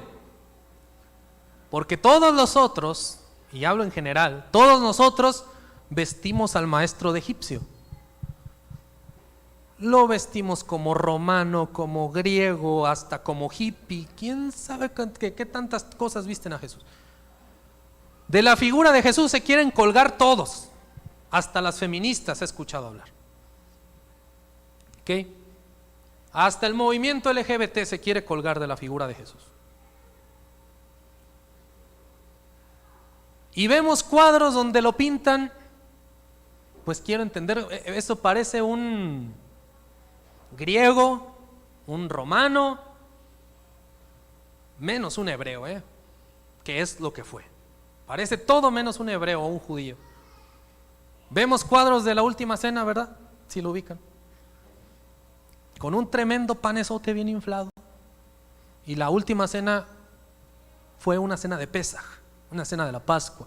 Y en las escrituras dice que la cena de la Pascua, la cena de Pesaj, se come con pan sin levadura. Que es un pan, parece una galletita salada. ¿Ok? Y con una tremenda mesa como a este vuelo. Y los judíos en aquella época comían casi al ras del piso. ¿Ok? Y con vestiduras que parecen yo me imagino los antiguos filósofos griegos en el Areópago, en Atenas, no sé dónde, pero nunca lo visten como un rabino, con talit, con un manto, con enseñanzas hebreas, con enseñanzas judías. Lo visten de todo lo que se puedan imaginar. He visto iglesias allá en Morelia donde ponen a Jesús haciéndole así, diciendo: Jesús es la onda. Lo vestimos de hippie, de todo lo que de rockero, de todo. Pero va llegando la hora donde es necesario que Yeshua se vuelva a vestir sus túnicas hebreas, sus vestiduras judías. ¿Qué quiere decir eso? Que vuelva a retomar su esencia judía, su esencia hebrea, que se despoje de todas esas vestiduras egipcias, vuelva a retomar las vestiduras hebreas y se les revele a sus hermanos, les diga: yo soy su hermano, yo soy Yeshua, a quien ustedes rechazaron, yo soy. Ahora, eso que ha pasado, Dios lo ha permitido. Amén. Todo lo que ha pasado en la historia de la humanidad en estos últimos 2000 años, desde que el maestro vino, Dios lo ha permitido con un propósito. Amén. Y si Dios lo quiso así, es porque así está bien. No nos corresponde ni condenar a los judíos, porque Dios tiene un trato especial con ellos, ni tampoco a las demás iglesias o congregaciones. Dios lo quiso así, y si Dios así lo quiso, así lo permitió, está bien. Pero en estos últimos tiempos tenemos que entender que ha llegado una obra de restauración, porque está pronto el Mesías a revelarse a sus hermanos. Ahora, ¿qué es lo que pasó cuando Él se revela a sus hermanos? Dicen que hubo un llanto increíble, a gritos lloraron. Vamos a verlo. Vamos a verlo de nuevo. Verso 1: no podía ya José contenerse delante de todos los que estaban al lado suyo, y clamó: haced salir de mi presencia a todos. Y no quedó nadie con él al darse a conocer José a sus hermanos. ¿Y qué pasó cuando se hizo a conocer? Verso 2: entonces se dio a llorar a gritos, y oyeron los egipcios, y oyó también la casa de Faraón. Verso 4: entonces dijo José a sus hermanos: acercaos ahora a mí. Y ellos se acercaron, y él les dijo: yo soy José, vuestro hermano, el que vendisteis para Egipto. Ahora pues no os entristezcáis, ni os pese haberme vendido acá, porque para preservación de vida me envió Dios delante de vosotros. Pues ya ha habido 2 años de hambre en medio de la tierra, y aún quedan 5 años en los cuales ni habrá arada ni siega. Y Dios me envió delante de vosotros para preservaros posteridad sobre la tierra, y para daros vida por medio de gran liberación.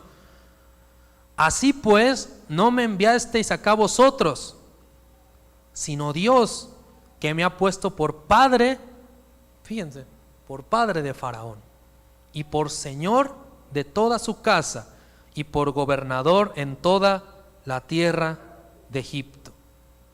¿Ok? ¿Quién fue el que permitió todo eso? Dios. Fíjense que José no se tomó las cosas personales. Él llegó a un entendimiento en donde sabía que Dios había permitido todo eso con un fin, con un propósito especial. Y esa misma actitud tuvo el maestro. El maestro no se tomaba nada personal. Cuando él estaba haciendo su sacrificio, clamó a Dios y dijo: perdónalos porque no saben lo que hacen. O sea, él no pensaba que me están haciendo todo esto porque todos son bien malos conmigo y me odian y algo por el estilo. No, él sabía que había un propósito divinamente orquestado en los cielos, y que todo Dios lo tenía en orden. Amén. Todo lo que ha pasado en estos últimos 2000 años de la historia de la humanidad ha sido el plan profético y perfecto de Dios. Amén. Ahora, ya para terminar, vamos a ver dos profecías más acerca de esto. Vemos cómo entonces, cuando José se dio a conocer a sus hermanos, se dio a conocer a ellos, punto número 1, en una gran angustia. ¿Ok? Sus hermanos estaban angustiados de lo que estaba pasando, de la hambruna, ¿ok?, de la carestía. Se dio a conocer en una necesidad fuerte, ¿ok?, a sus hermanos, y se dio a conocer él mismo. Y punto número 2, cuando se da a conocer y les dice su identidad, hubo un gran clamor, un gran llanto. Y si nosotros vemos las profecías, vemos que exactamente así como pasó con José con sus hermanos, así va a pasar en los últimos tiempos, cuando ahora sí el Mesías se revele a toda la casa de Israel.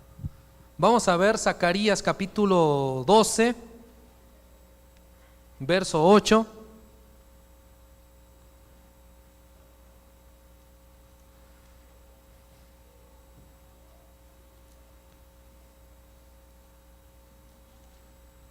¿Estamos ahí? Zacarías capítulo 12, verso 8.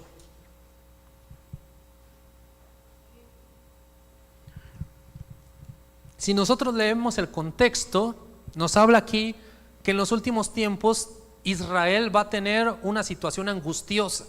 Las naciones van a conspirar en contra de Israel y de Jerusalén y van a querer desaparecerlos de la faz de la tierra. Me imagino que va a ser una situación muy angustiosa, ¿verdad? Bueno, ¿qué va a pasar entonces? Zacarías capítulo 12, verso 8 en adelante, vamos a ver. En aquel día el Señor defenderá al morador de Jerusalén. El que entre ellos fuere débil en aquel tiempo será como David, y la casa de David como Dios, como el ángel del Señor delante de ellos. Y en aquel día yo procuraré destruir a todas las naciones que vinieren contra Jerusalén, y derramaré sobre la casa de David y sobre los moradores de Jerusalén espíritu de gracia y de oración. ¿Y qué va a pasar? ¿Y qué va a pasar después de eso? Y mirarán a mí. ¿A quién qué? A quien traspasaron. ¿Y qué va a pasar después? Y llorarán como se llora por hijo unigénito, afligiéndose por él como quien se aflige por el primogénito.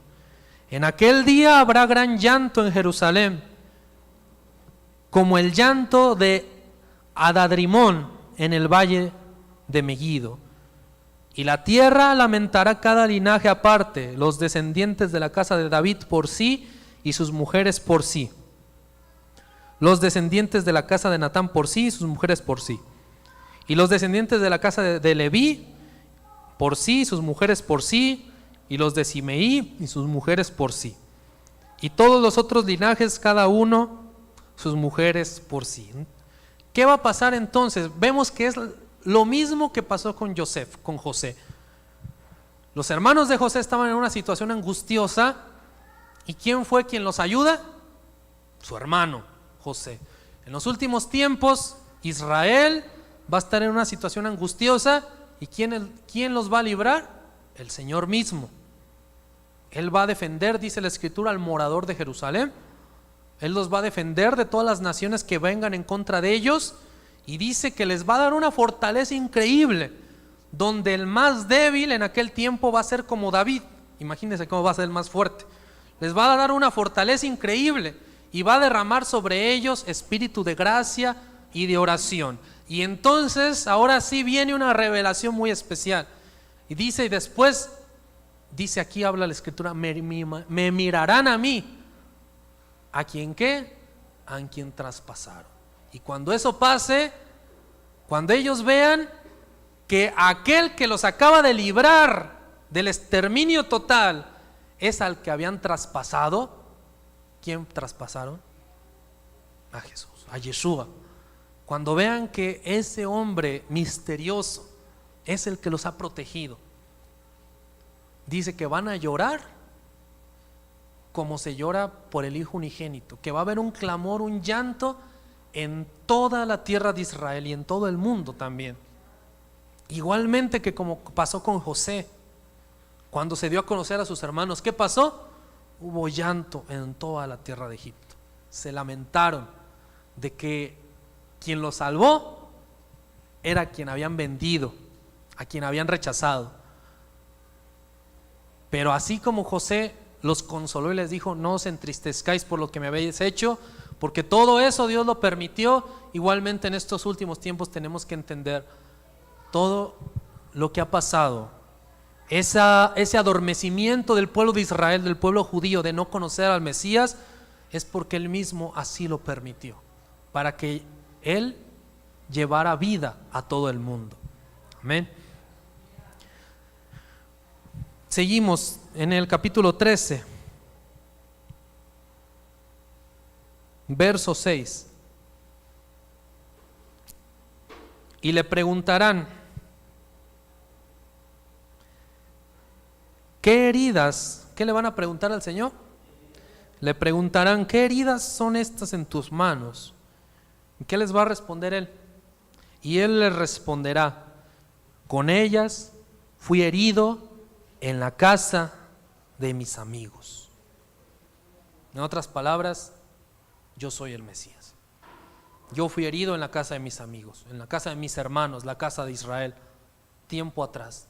Así como José les dijo a sus hermanos, yo soy el que vendieron, yo soy el que enviaron a la cisterna. Aquí él les dice, yo soy el que traspasaron, yo soy el que fui herido en la casa de mis amigos, por eso tengo estas heridas en mis manos. Y así viene la revelación del Mesías a la casa de Israel, para ahora tomar ya no el rol de siervo sufriente, sino el rol de rey invicto, el rol de rey invencible, que va a regir con vara de hierro a las naciones, el Mashiach ben David. Ahora toma su lugar, su rol profético como el Mesías, el hijo de David. Ahora, ya para terminar, ¿recuerdan el sueño de José? ¿Cuándo se va a cumplir ese sueño de José? ¿Quieren verlo? Vamos a Apocalipsis capítulo 12, verso 1.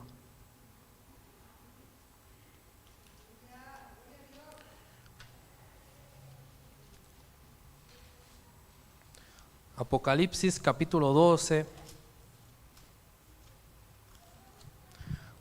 verso 1. ¿Estamos ahí? Apareció en el cielo una gran señal, una mujer vestida del sol, con la luna debajo de sus pies, y sobre su cabeza una corona de 12 estrellas. Y estando encinta, clamaba con dolores de parto en la angustia del alumbramiento. Vamos al verso 5, hasta el verso 5 nos saltamos. Y ella dio a luz un hijo varón, que regirá con vara de hierro a todas las naciones, y su hijo fue arrebatado para Dios y para su trono. Hasta ahí solamente. Si se fijan, los mismos elementos que soñó José aparecen aquí. ¿Qué había soñado José? El sol, la luna y ¿cuántas estrellas? Había soñado 11. Si ustedes se ponen atención, José soñó con 11 estrellas, no con 12. ¿Por qué? Porque él era la 12. Él era el 12. Y él sueña que el sol, la luna y las estrellas, 11 estrellas, se inclinaban ante él. Ahora fíjense lo que dice Apocalipsis 12, verso 1. Apareció en el cielo una gran señal, una mujer vestida del sol y la luna, lo mismo que soñó José, ¿verdad? Y sobre su cabeza una corona de ¿cuántas estrellas? 12 estrellas, no 11. ¿Por qué?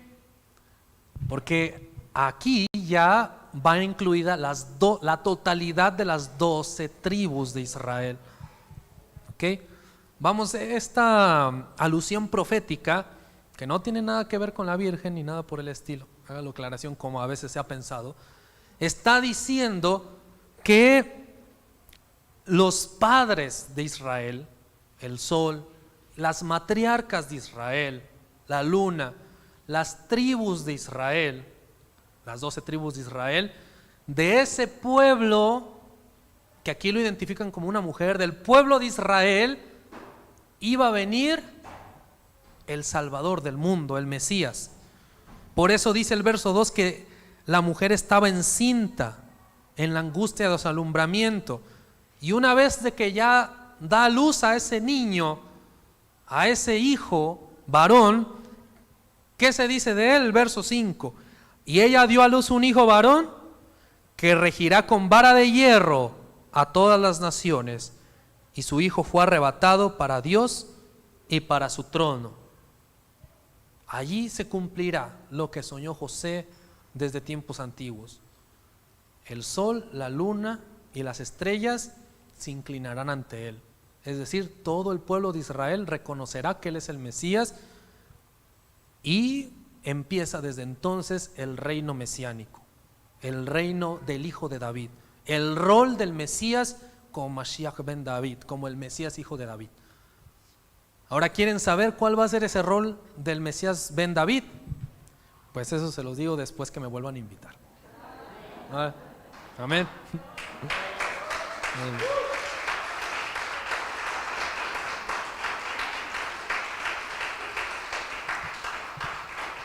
Digo, para tener un pretexto y me vuelvan a invitar, ¿verdad?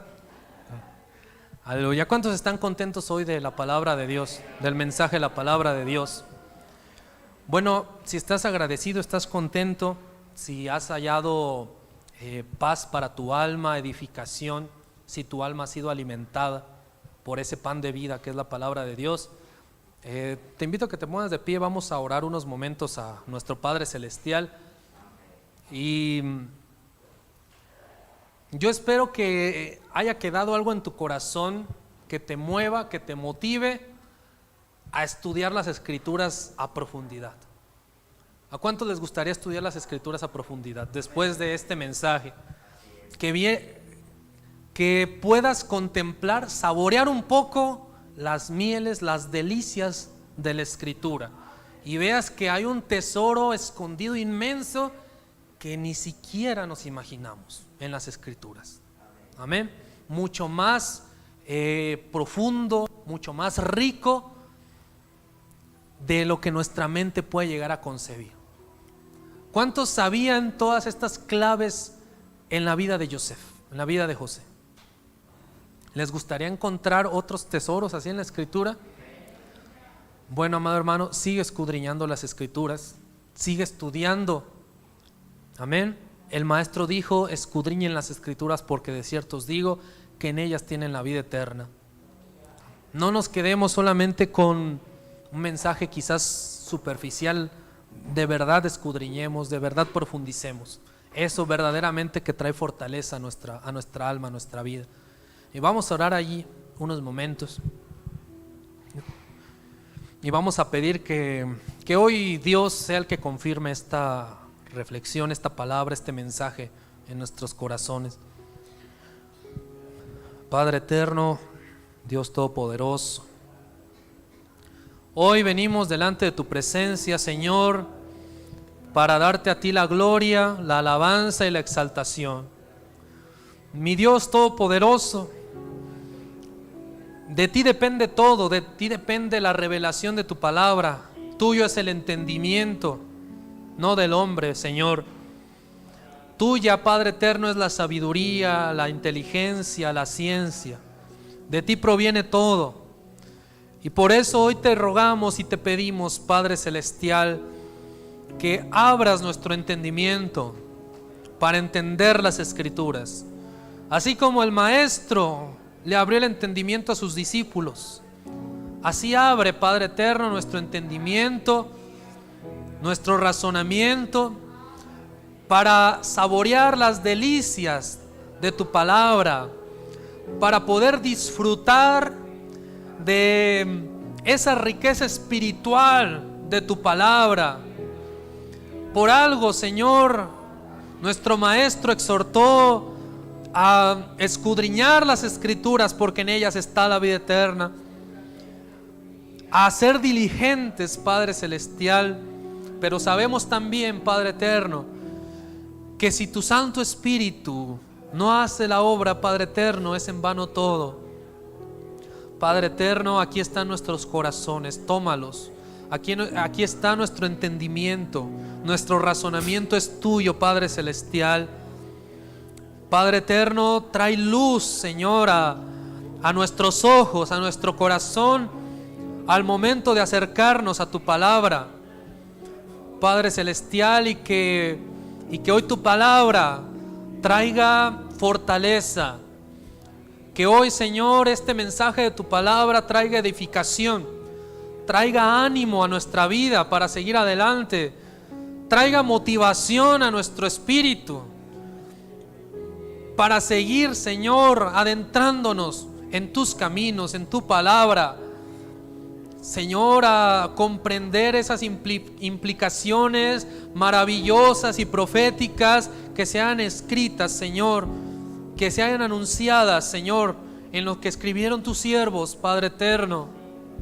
Señor, sabemos que en estos últimos tiempos, así como Joseph se reveló a sus hermanos, nuestro Señor y Salvador Yeshua también se revelará a la casa de Israel. Nosotros te agradecemos, Padre, porque tú así lo permitiste, porque tú permitiste que el maestro fuera entregado por sus hermanos, que amaba y que ama, que se alejara, Señor, por mucho tiempo de su familia, de su casa, de su hogar, de su tierra, por ir a Egipto, por ir al mundo, a preservar vida a todas las naciones. Señor, hoy entendemos eso y te damos muchas gracias, muchas gracias. Ahora, Señor, te pedimos también que, así como José se reveló a sus hermanos, hoy Yeshua se esté revelando a la casa de Israel, que les esté diciendo: yo soy su hermano, yo soy a quien entregaron, yo soy a quien han estado esperando. Quizás no lo reconocen porque lo hemos vestido de atavíos egipcios, de filosofías de las naciones que nada tienen que ver con Él, pero eso tú lo has permitido para traer bendición a millones de almas y de naciones en el mundo. Pero ahora, Padre eterno, va llegando la hora, Señor. Yo sé que tú quieres, Señor, volver a revelarte a tu pueblo y salvarlos, y así lo harás, porque así está escrito proféticamente. Padre eterno, que siempre estemos del lado de la verdad, del lado de la justicia, del lado de tu palabra. Gracias, Padre celestial. Hoy, mi Dios todopoderoso, te agradecemos por nuestras vidas. Si hay alguien aquí afligido, si hay alguien aquí desanimado, enfermo, triste, Padre eterno, que hoy tú cambies eso en alegría, hoy tú cambies eso en ánimo, en gozo, en paz, en seguridad, por el poder de tu palabra que nunca vuelve vacía, Señor. Gracias, Señor, todo te lo pedimos en el nombre de nuestro Señor Jesús, de Yeshua, el Mesías de Israel. Amén.